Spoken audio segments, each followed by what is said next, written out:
Some of them, yeah, some's not here today. They're members, though. And I got down right in the middle of a crowd of thousands of people. A whole lot of them didn't look the same way I did. A lot of folks that had a problem with that.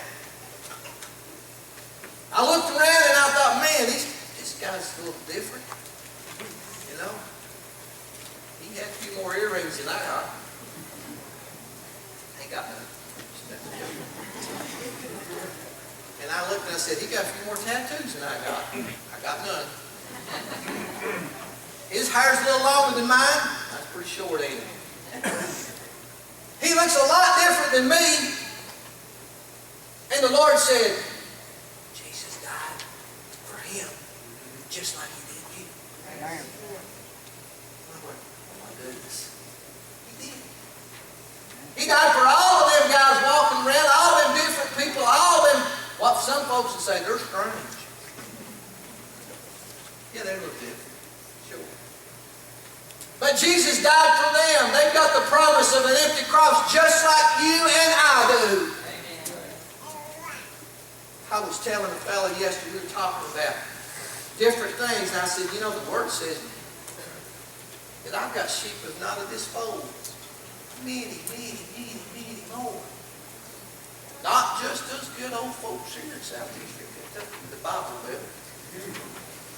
Not just us, you know, good Bible-believing Baptists, you know. We got it. We got our act together. Jesus died. The empty promises for every single one of us. Our forgiveness was made assured by that. By that. The empty cross. The empty cross. Because of that, we have a promise. We have a promise. The empty tomb. There's a fact in that empty tomb, and that is this, the truth of the resurrection of Jesus Christ.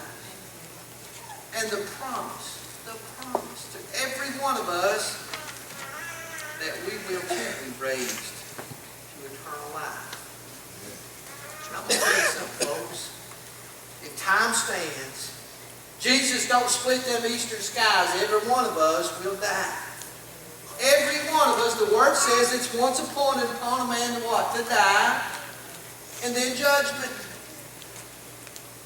But you know what? Those of us that know Jesus Christ as our Savior, we will raise eternally.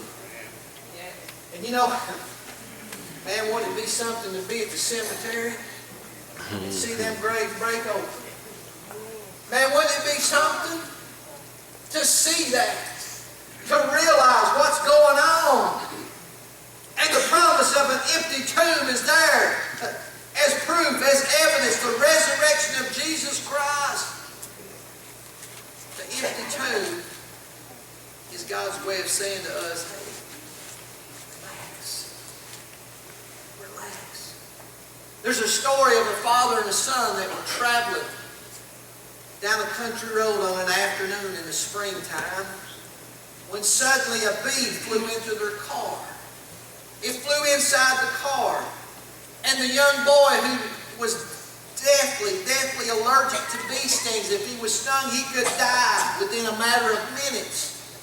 He knew that. He knew that. He began to panic as suddenly a bee flew around inside the car.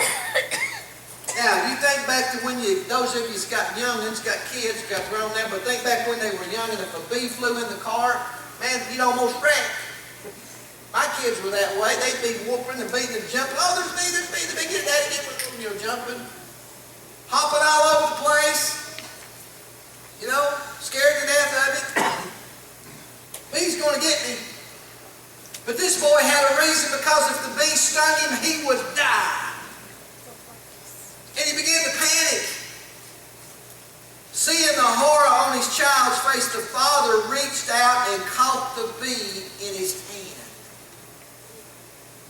Soon he opened his hand and the bee began to buzz around once again, and the boy began to panic. The little boy began to panic. It was flying around again. Daddy, what's going on? And the father reached over to his son and he opened his hand and he showed him his stinger in the palm of his hand. He said, relax.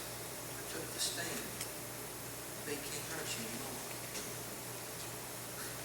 The empty promise of an empty tomb. The promise there of that empty tomb. God said, relax. I took the sting away. I took the sting away. The promise that's there. Relax.